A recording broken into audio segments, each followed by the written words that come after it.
You know, when you talk about rigor and how that perhaps consistency, people need to be consistent in leadership positions if people don't follow so that they actually see what you're talking about.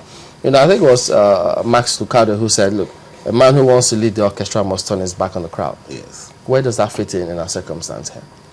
Well, he's turned his back on the crowd, but he's facing the orchestra. The orchestra are the people you're leading. He says you turn your back on the crowd, yes. You must recognize that, first of all, you can't provide leadership for everybody. Everybody has his own sphere of operation. You are here in the media world. This program has won awards. You may not get the same level of acclaim if you decided to start commenting on Arsenal and Chelsea. That's a different ballgame. So you are not expected to provide, but you must learn to recognize your constituency, those that you are leading. You know what I said about that definition of leadership? You said it's a discipline of deliberately exerting special influence within a particular group, not within every group. If you're going to be a leader within a university setup, you're not a leader in the military. They're two different settings, and vice versa. In fact, the biggest error you can make in leadership is to assume that your domain is the whole world. Nobody leads the whole world. All right, now, not even Mandela. Do people have a point when they say, I mean, a society gets the kind of leadership they have, or that these leaders, for those who act badly, are products of the society? How justified are they when they say all of those? Well, I think, again, it comes back to their understanding of what leadership means. I think what happens is that a society will certainly produce certain holders of leadership positions. But if they are just products of their society, then they are not leaders. That's the difference. If they are, you know, there's a difference between the position and leadership. Yeah. You can get the titles. In fact, one of the problems we have in Nigeria is that people are so fixated on titles. When you ask a Nigerian, when they are giving somebody his award, they say he was commissioner of something in Lagos State for 1920 to 19 something. From there, he became federal minister of this. After that, he became chairman of that. And usually, the question I'm asking myself, and I've asked people that the question is, what did he do? I don't care that he was commissioner of health in Lagos for 15 years. How many children died in 15 years? I don't care that we have a minister of education in Nigeria. I'm not putting her down. It's not her fault. It's been over the generations. I'm annoyed that we have ministers of education over the years, and Nigeria is number one in the number of children out of school in the world. Now that's mind-boggling. With 10 million, more than Pakistan, 5 million. Pakistan is number 2, and it's not a photo finish. That's annoying. So when we talk about what can we ask the question, what can be done, or what can we as a people do, perhaps can we also tie to what you just talked about, the education system? Can leadership be taught as a subject in school? Well, leadership can be taught as a subject, but we have to also start by teaching leadership to the teachers. Basically, you see, what we need to do, let me put it this way, as a nation, is we need to decide that this is an issue. There are 2 things I would say we need to do.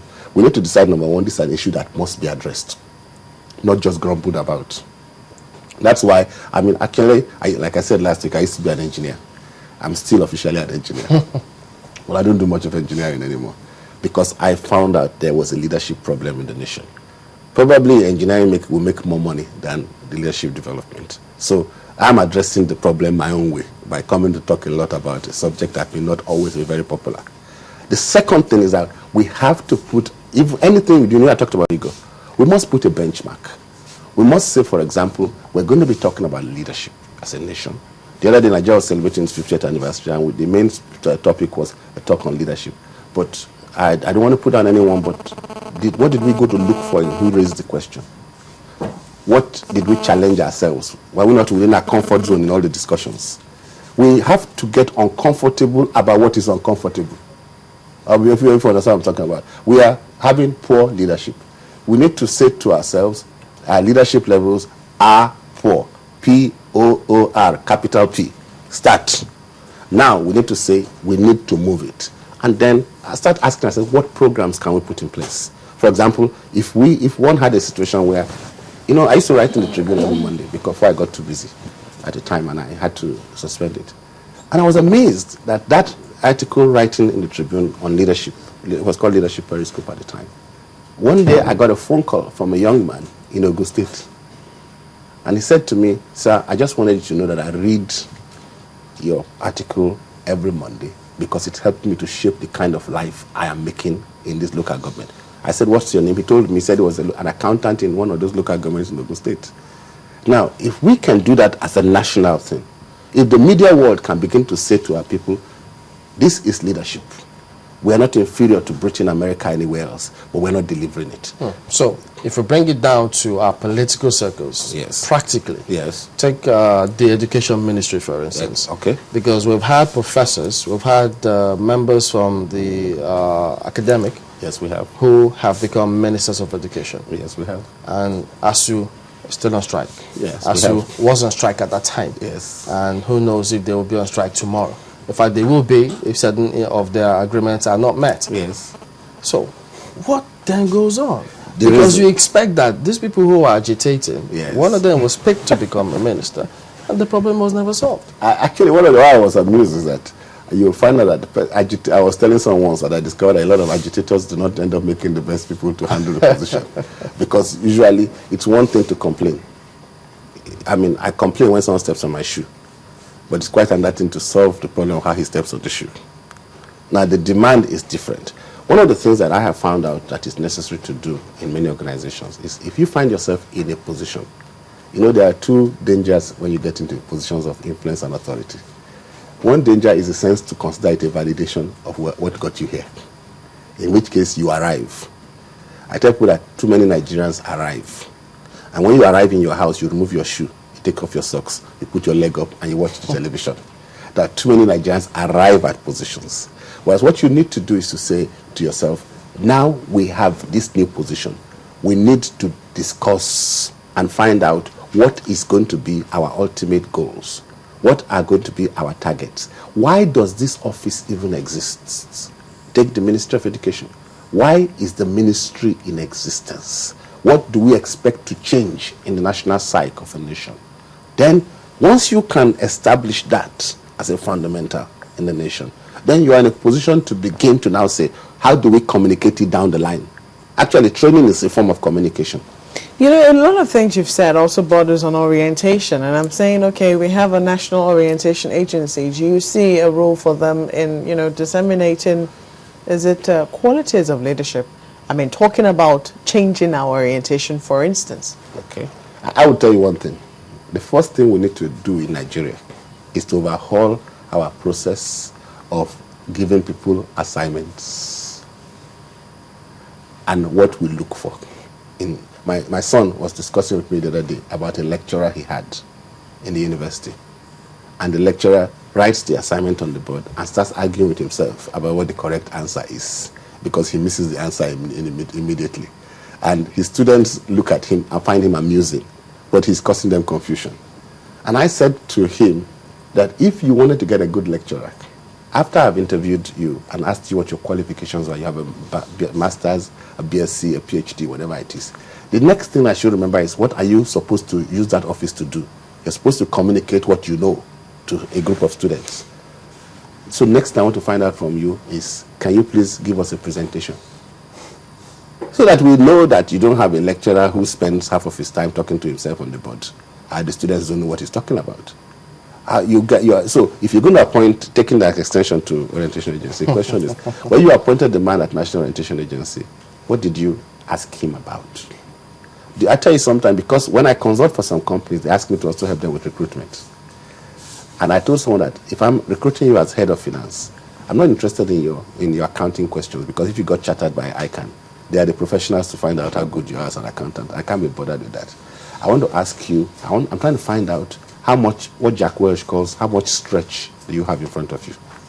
How much do you see the wrong way that you're going to run on? How much do you see, if I was to make you head of channels, I want to find out from you, where do you see channels in 5 years? Not where do you see yourself? Where do you see this organization? Number two, to make sure that you didn't just get there and speak nice sound bite and say we see the greatest organization. And then I'm going to ask you, what does the greatest organization mean? Number one, you have to know the job first. Yes, you have to know the job first. Then you tell me what that organization will look like. And when you now say the organization that will go around the world, and I say, how does that happen? I mean, what I mean? You see, the Japanese... So those fine details. Yes, Japanese say that if you want to get the depth of a matter, you ask 5 whys. Which means you ask again, and you ask again, until a person is forced to tease away all the sound bites and superfluities. So, National Orientation Agency has a demand, but the question is, how did they appoint the Director of National Orientation Agency?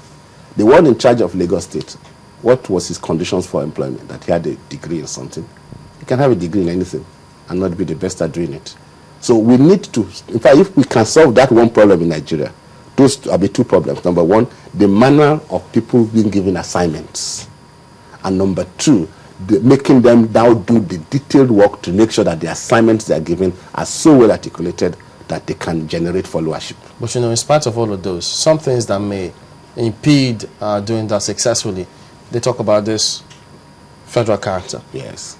This is zoned to this area. Exactly. So if it's zoned to this area, whoever they bring, fine. If that's what you all want, no problem, you get what you want. Yeah. I'm one person, I'll be surprised that I'm one person who is not totally against catchment areas. Because sometimes I understand that the people can feel isolated. What about the way it's being applied? Now, that's where I was coming to. My biggest challenge is, if you want to zone something to northeast, the northeast, I'm privileged to, one, I come from a multi-ethnic background. My mother was from Abia State. I'm a mixture of Kogi State and Ondo State. I was born in Jos. I lived my early life in Gombe. My father was principal of JSS Brenin Kebi. So there's no part of Nigeria I'm not comfortable with. There is no part of Nigeria where you don't have people who can deliver on any subject. But how come never feature on the radar? That's where the question is. Because we are so focused on the position as an achievement than on the position as a means to an achievement. So it becomes an allocation of patronage. I make Suleiman Minister for Information because his village has never had a Minister for Information. And because he is able to lobby enough people to make him look as if he's the candidate. I don't ask the question, what do I demand of Suleiman? We might find out that there might be someone in his village who is better qualified and able to deliver on that. Now, once you start making sure that the people are qualified and able to deliver on it, whether it's to the, is it the east? You zone something to southeast. There are enough people in southeast to get a good person. But do you go the next step and headhunt the right person? You have a problem.